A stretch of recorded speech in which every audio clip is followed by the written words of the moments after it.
So we started talking before about how the tonal is created. What you have in the human being is first of all a combination, a union, a fusion between spirit and matter. What is the spirit that fuses with matter?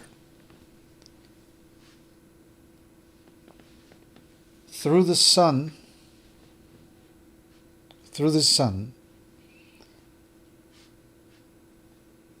all the spiritual forces and entities pass through their way to the earth, to the planet, to planetary existence. And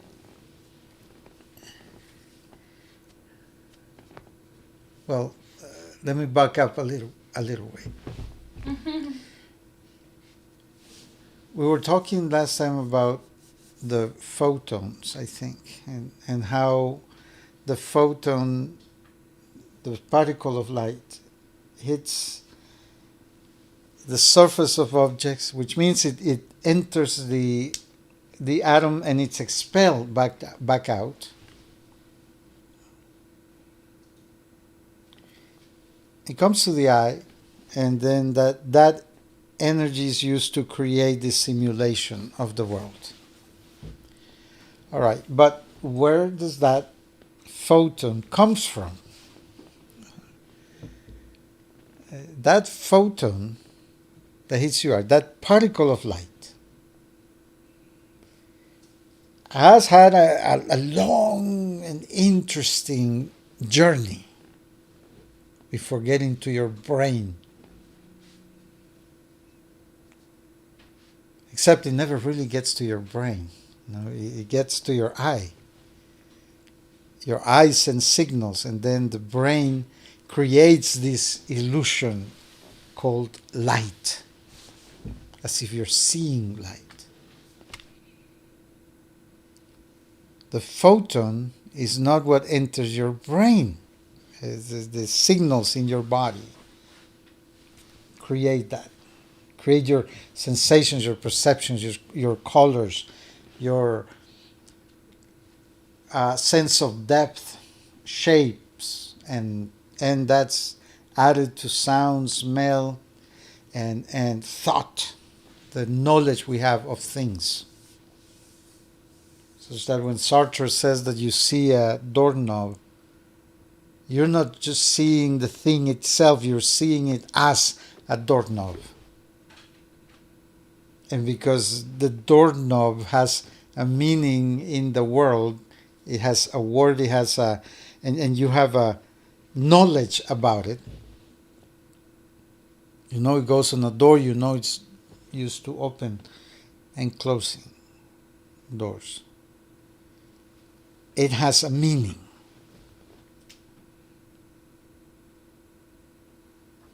And that meaning has implications, and the whole world that you navigate is full of meanings and knowings.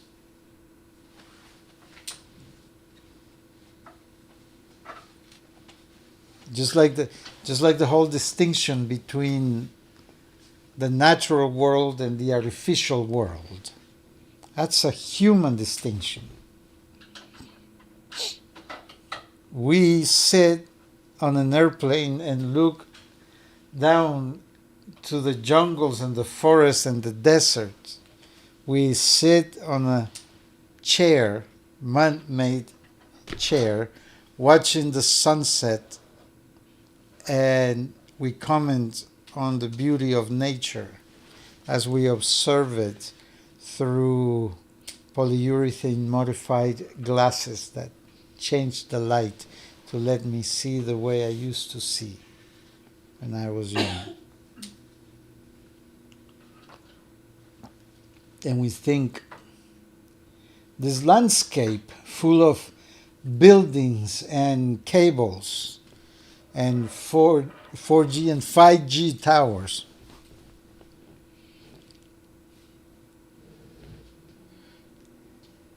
that are used by the Chinese to invade my brain. Good luck in there. I got some surprises for you.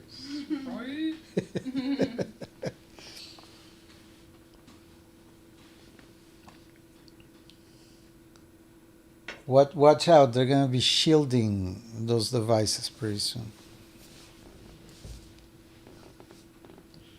Trying their best not to get into my brain.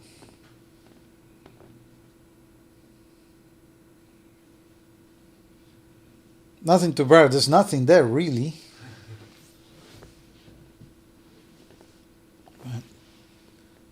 But the photon...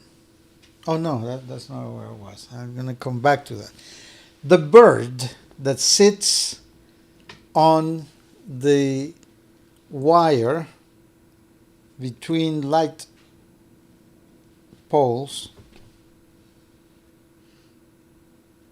pooping on your car. Yes.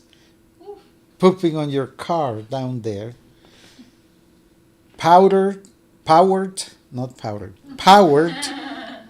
by the decomposed remains of dinosaurs. Your car, not the bird. The bird who poops on your car, powered by the bodies of deceased dinosaurs, extinct dinosaurs, is the evolution of a dinosaur. The bird, not your car.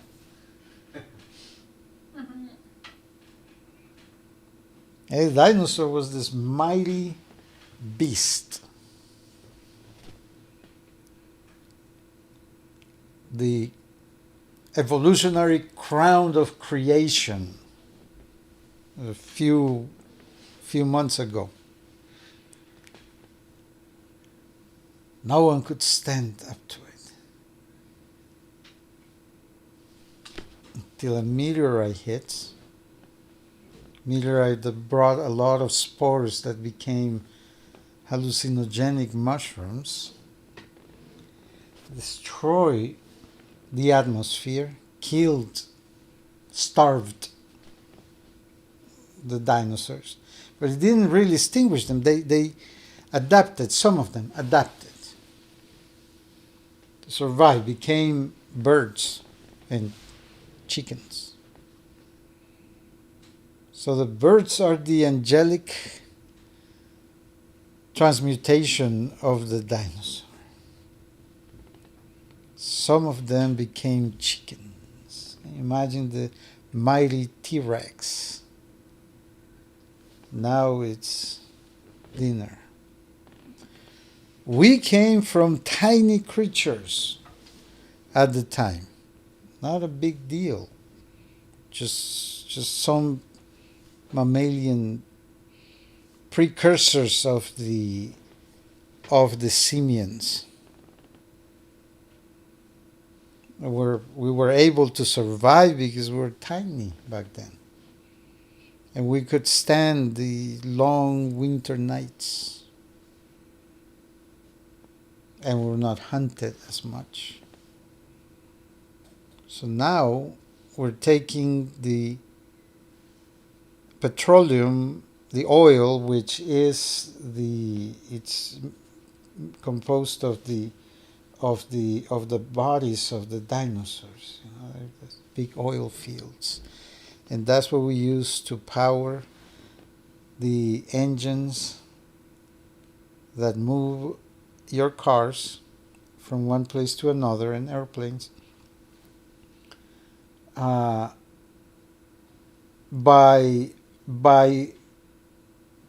providing the fuel to an internal combustion engine, which is really a series of explosions, rhythmic explosions. That's what makes your car go. Just rhythmic explosions, tiny rhythmic explosions, controlled rhythmic explosions, and that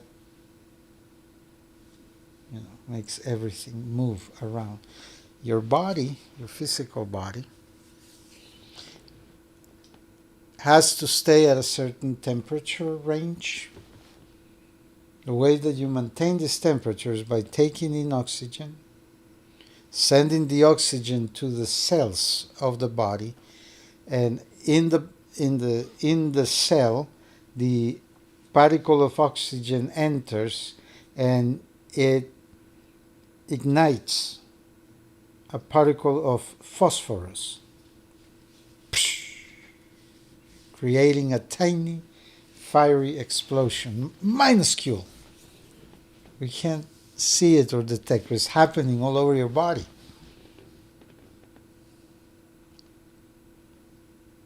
And that keeps your temperature. So I don't care what everybody else says. You are a hottie.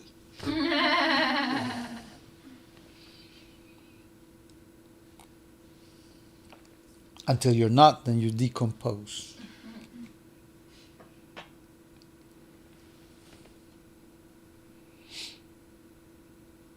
So, the descendant of the dinosaur became two things. The dinosaur became oil and bird. The bird poops on your car, powered by the oil. Full cycle. But that bird sitting on the wire, looking at the sunset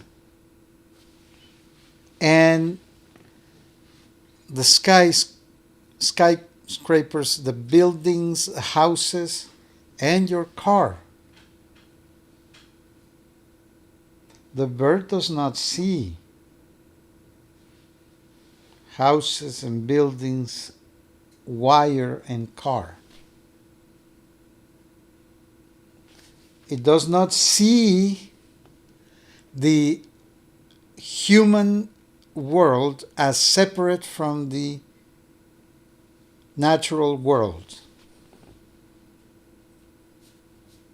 It makes no distinction between what is natural and what is not natural. It sits on a branch in a tree with as much ease and confidence as it sits on a wire where thousands of volts of electricity is passing through. Its honing device is so well attuned that it can detect changes of weather, upcoming weather, and it's able to travel hundreds of miles down south for the annual birdie winter break and potty.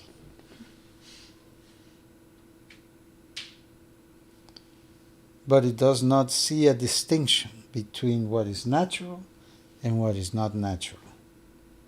Because the bird is not seeing the human world. The bird is seeing the bird world. It's all natural. It's all part of the same world.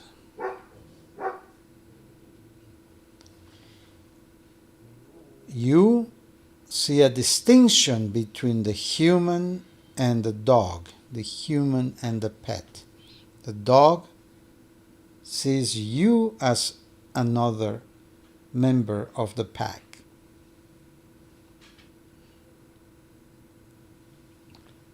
It knows you're human. Everybody knows that. You can't hide it.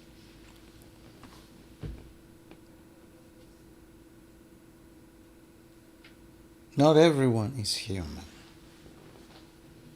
If you're human, you can't hide it. So dogs know that. They just think that you are part of the pack. Because the dog does not see the difference. The dog has no idea why the car moves, why the couch is soft, The dog sees a dog's world, and you are part of it.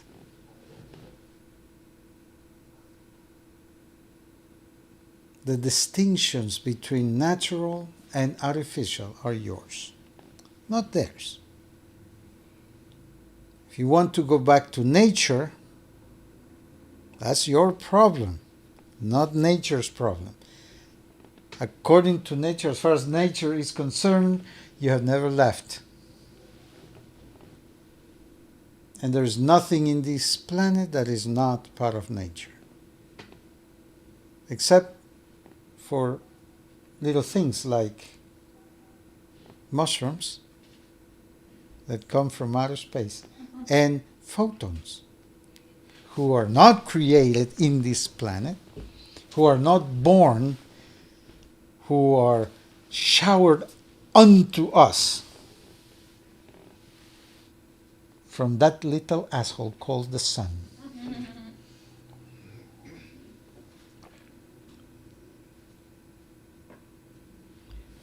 That photon that never gets really in your brain, that you never really see, it only hits your eye, like a big pizza pie, and it produces a electrochemical reaction on your nerve cells and sends them to your brain, traveled from the sun. Okay, you think that you're seeing this light right now. Right now. This is the present. This is the moment. Right now. I see this light.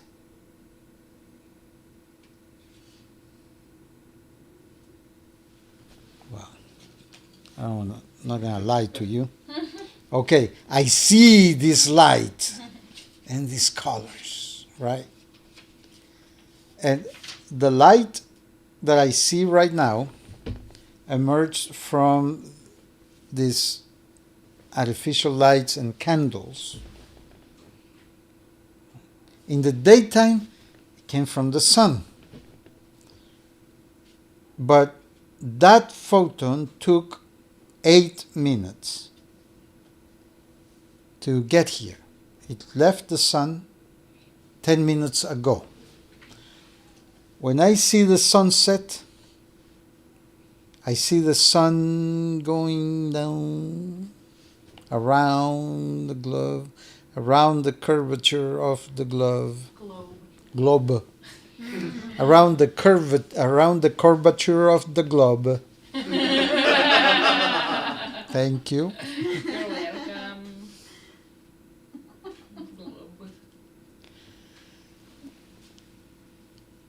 And when I see that last ray of sun, the sun is no longer there. The sun was gone 8 minutes ago. Which means that in the morning,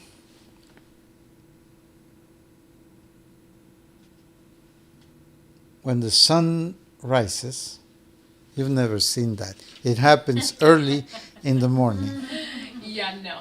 When it's still like midnight to you, the sun is coming up from the east. Yeah. The east is that place that's always dark to you. Mm-hmm. How I like it. The first rays of light that come when you see the sun coming up, the sun has really been up there for 8 minutes already.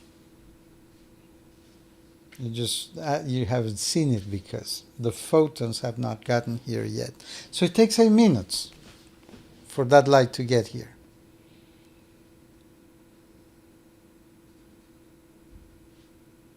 If the sun were to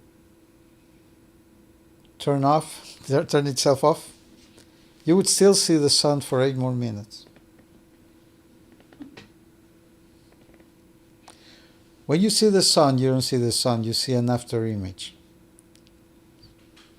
Always seeing an after image.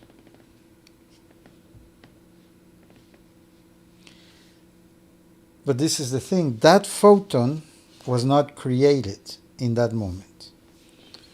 When the light comes out of the candle, the burning of the wick and the wax, it's called wick wax, The weak one. the wick wax,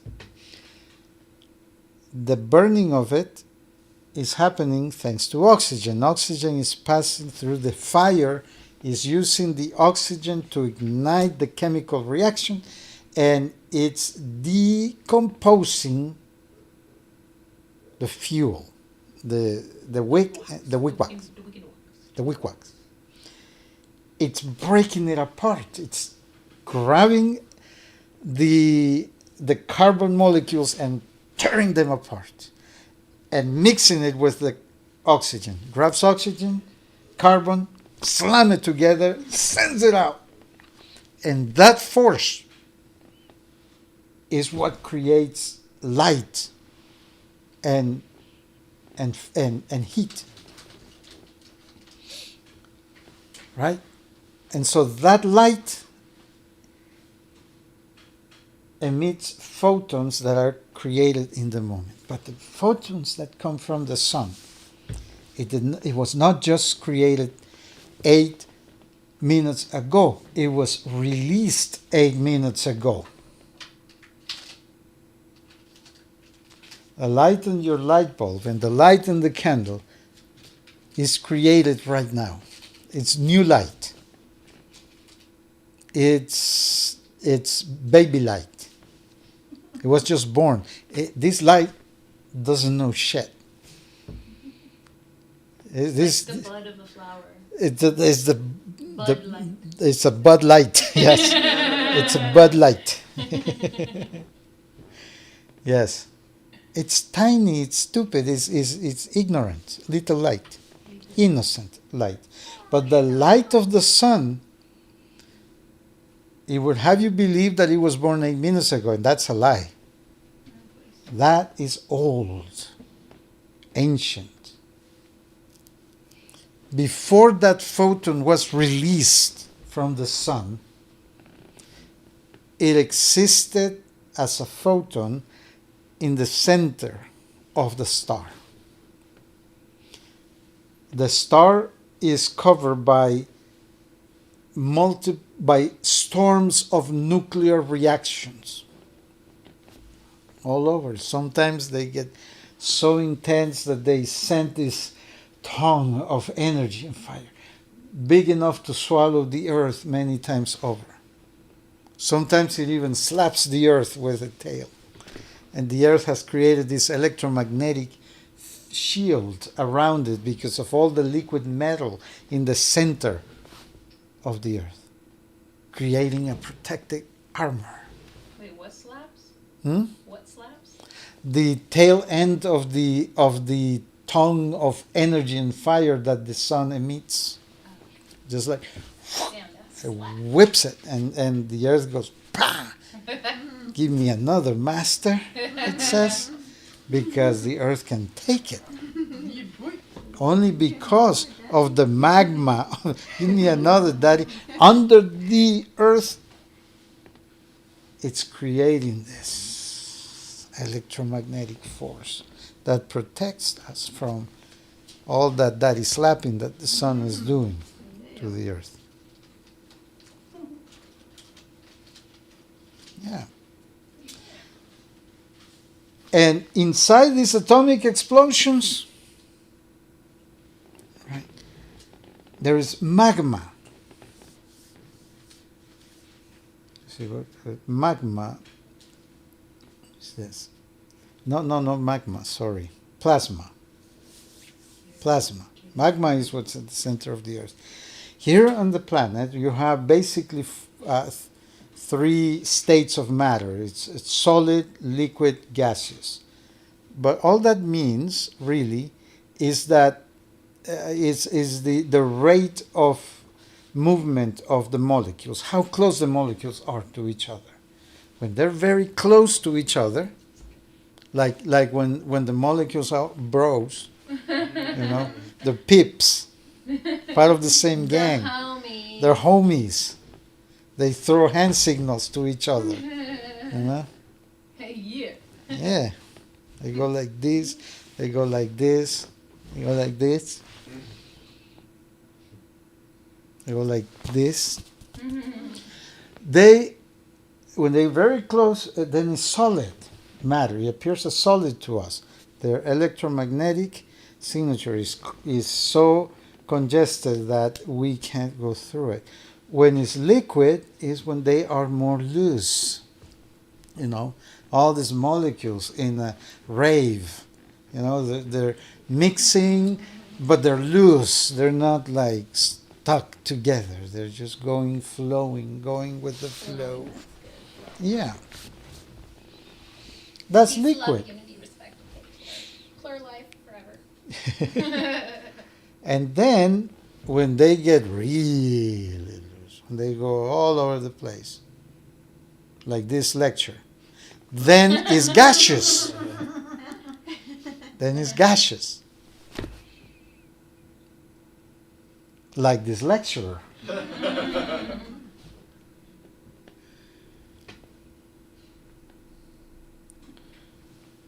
But really, those three states of matter is just the same thing. It's just molecules.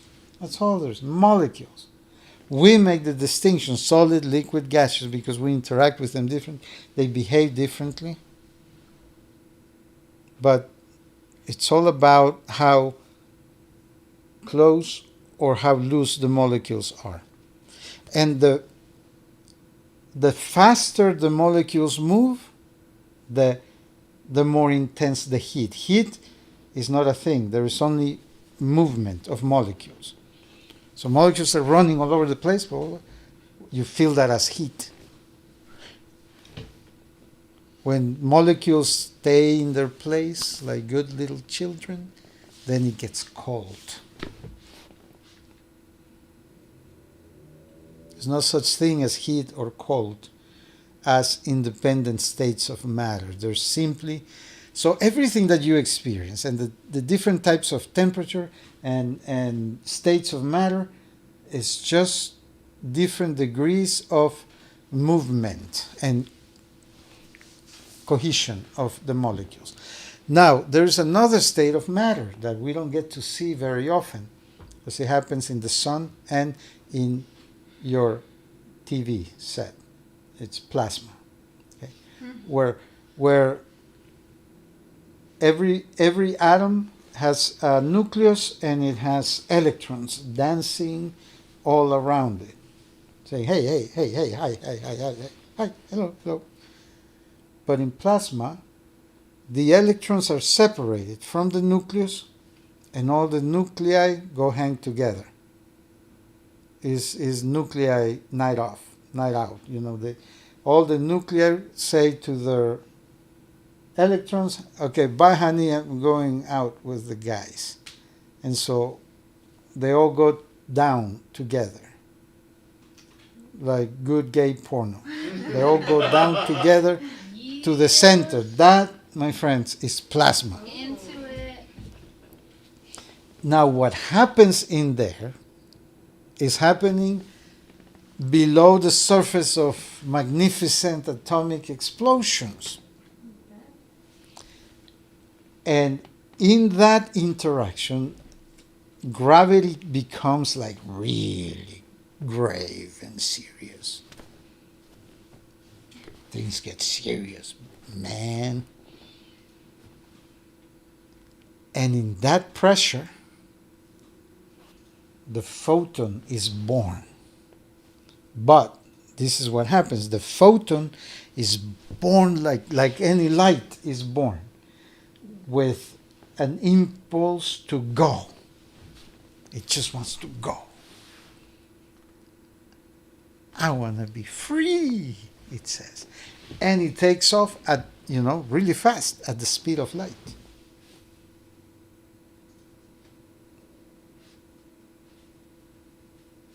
(300,000 km/s) in a good day. It takes off, but it doesn't go far Because gravity is so intense in the sun that as soon as the photon wants to take off, gravity says, brings it back. And it mixes again. It becomes part of a nucleus again, of the plasma again, right? It gets cooked for a few more million years, and it tries to get out again, and it's pulled back. It keeps going like this. It goes through the different layers of the sun, and each time it goes back. It's doing the cycle of creation and retraction. You know, it becomes light, but it doesn't come out. It's a light that has not come out yet. It's that light inside the sun is in the closet. Okay, it knows it wants to be light, but it doesn't come out yet, right? It's all inside. It's pretending to be plasma, like Daddy, but it wants to be light. And it tries many times, or rather you can see it as an alchemical process of becoming and retracting, becoming, retract. And it keeps going for millions of years until finally, somehow, and we don't know yet how, the sun or an intelligence inside the sun determines that this photon is ready. It has been watching this photon for millions of years, hundreds of millions of years sometimes, until it finally says, all right, I trust you, you can go. Like a teacher to her student, I trust you now, you can go. Which usually means you have annoyed me so much that you should go now. And the photon leaves the sun and is free. And that's what travels here. Just so that you can have a spark of knowing and enough material to form the world that you see inside.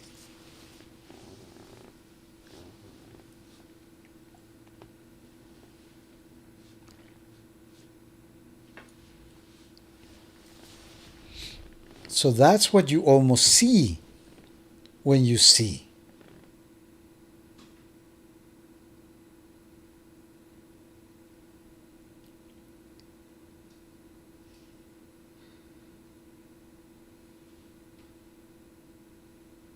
Now what happens to that photon?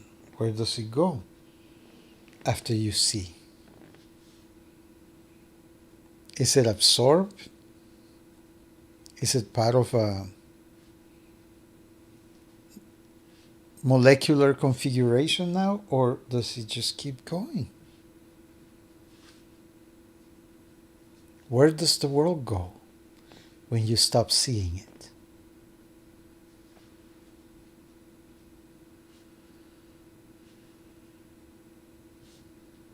To answer that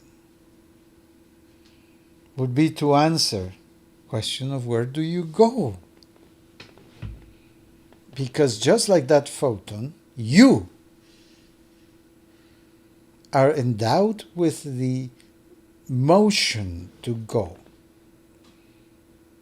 That's why we say you are a voyager. But you have surrounded yourself in this matter. That is the spirit that came through the sun and joined with this material configuration, this molecular arrangement that is constantly moving, dying and reforming itself. And the spark of consciousness that united with the flesh gave birth to a mind. your mind,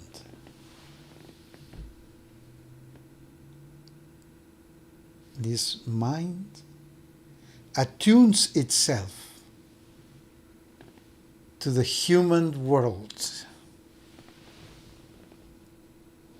It can attune itself to many other worlds, but it learns to attune itself to the human world that we are collectively creating here.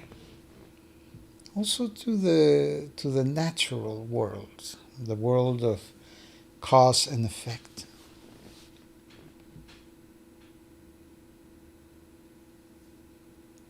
Why?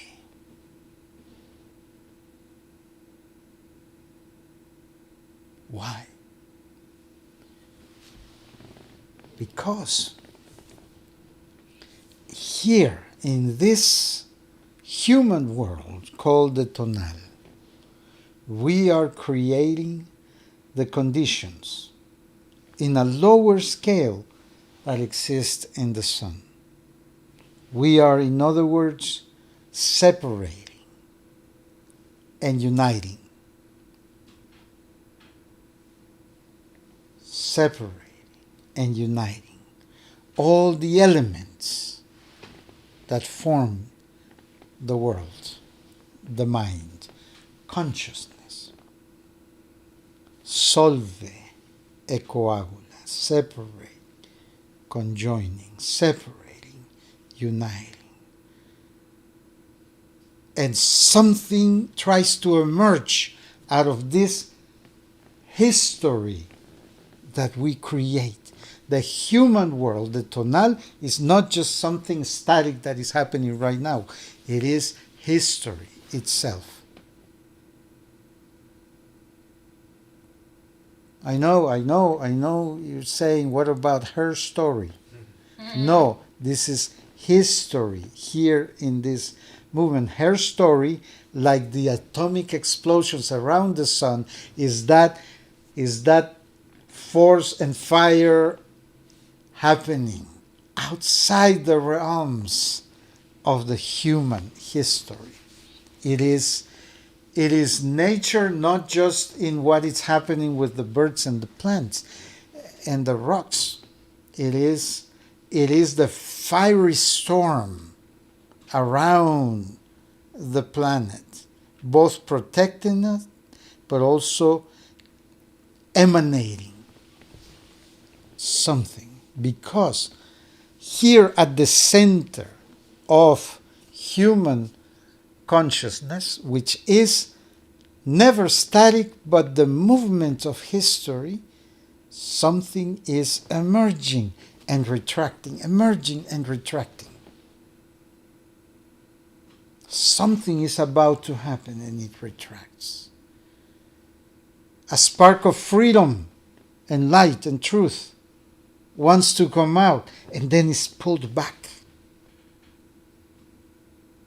by the pressure and gravity and solidity of the world. And some people lament that because they became aware of the city, this self-contained maze of corridors and traps and buildings.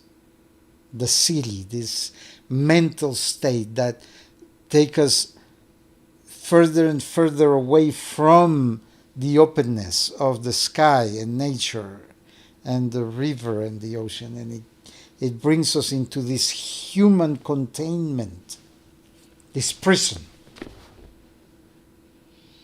where there seems to be no exit, but inside the spark of freedom, the aim of revolution, the yearning for light, life, and freedom. Light, life, and liberty. The longing for love and union, and the despair of separation and death. It keeps happening, see?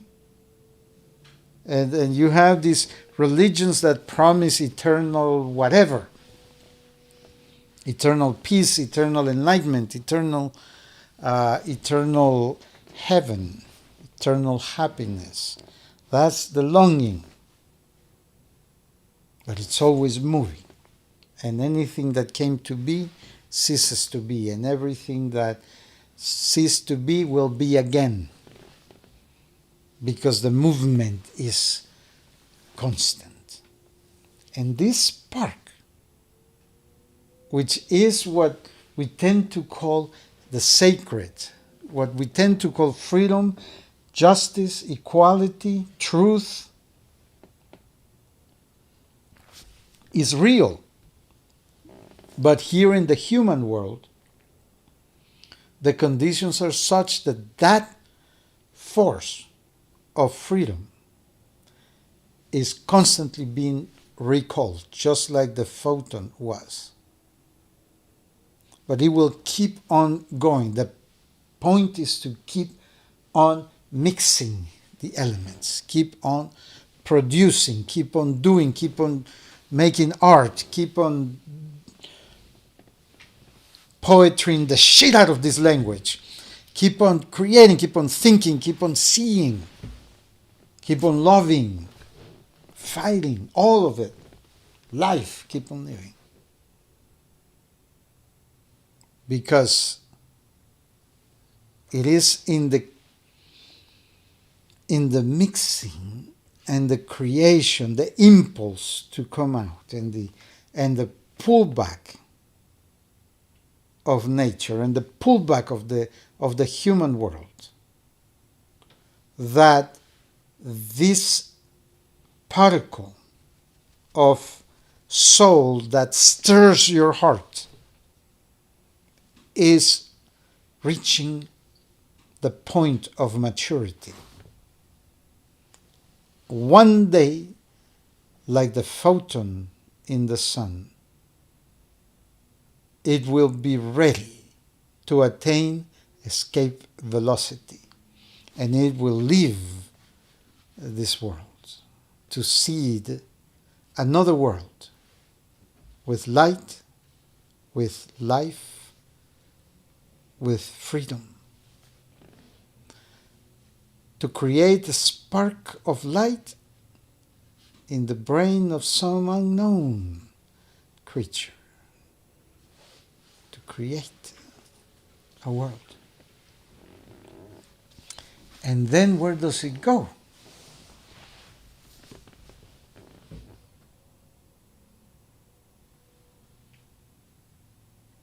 Where does he keep traveling in this vast unknown mystery?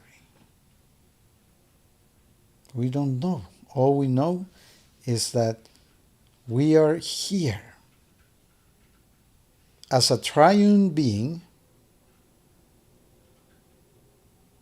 creating a history, a passage of time, a world.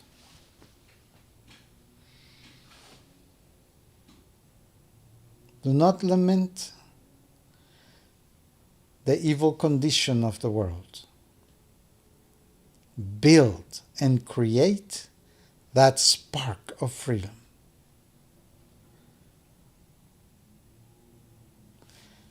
This world is a small replica of the sun, not yet in its full form. It's an embryonic sun, the child of a sun.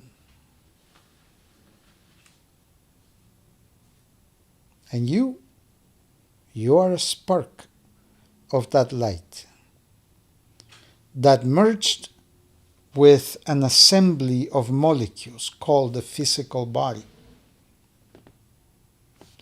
creating a system through which the great infinite soul is watching through, observing, watching, and one day it will deem the spark mature to emerge and become light, sun, fire. life.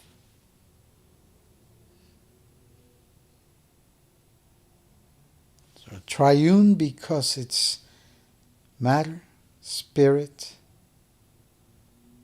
and world. Because it's molecular DNA arrangement of planetary light hosting the spirit that was forged long ago in the womb of the mother sun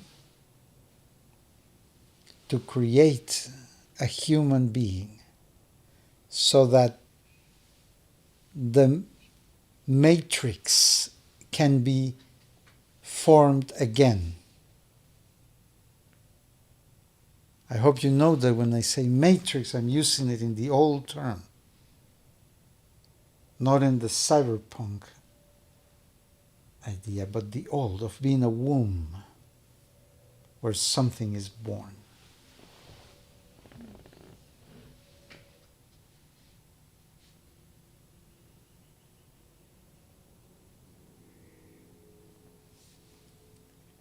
You, as a human being, you're a carrier of light. We're all born in the sun. We're all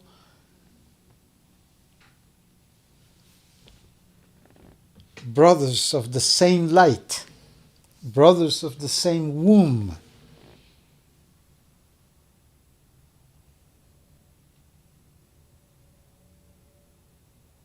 And we are here to become sisters in the same womb. We're created there in the sun. And we came here. And when I say there, you will say, hey, it's night, the sun is over there. No, it's not just the sun that is in close proximity to us. We come from all over the place. Every star that sends light is seeing this. And so we are light. But in this web of molecules, to get there, we are forming a world, a human world. And this world is also a womb where we are training to emerge something else. We are already spirit. You don't need to become spiritual. You are already spirit. Why are you trying to become what you have always been? Don't.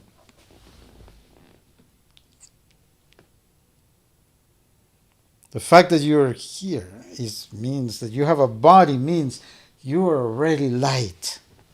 And when this body dissolves, it's just the external molecular composition that dissolves into its primal components all around, vibration in the world. And you continue to be light. Infinite expanse of light. All of us. We are here to together form this world so that we keep trying to emerge. Keep trying to emerge in that spirit called evolution. Emerge. And the world keeps pulling us back, and that is good. Because in that constant, seemingly infinite struggle to emerge and being pulled back, evolution is happening within the entrails of the soul. That one day it breaks free and it emerges, and the world will seem like the cocoon, the egg that was broken from the inside for the bird to emerge and fly to the heavens.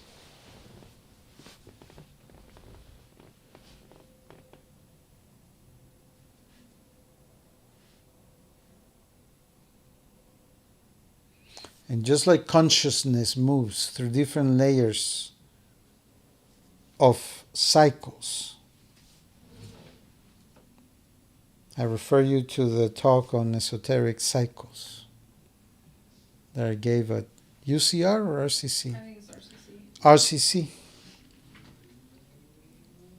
Maybe we can make it available at some point. Like that. That's one of my favorites.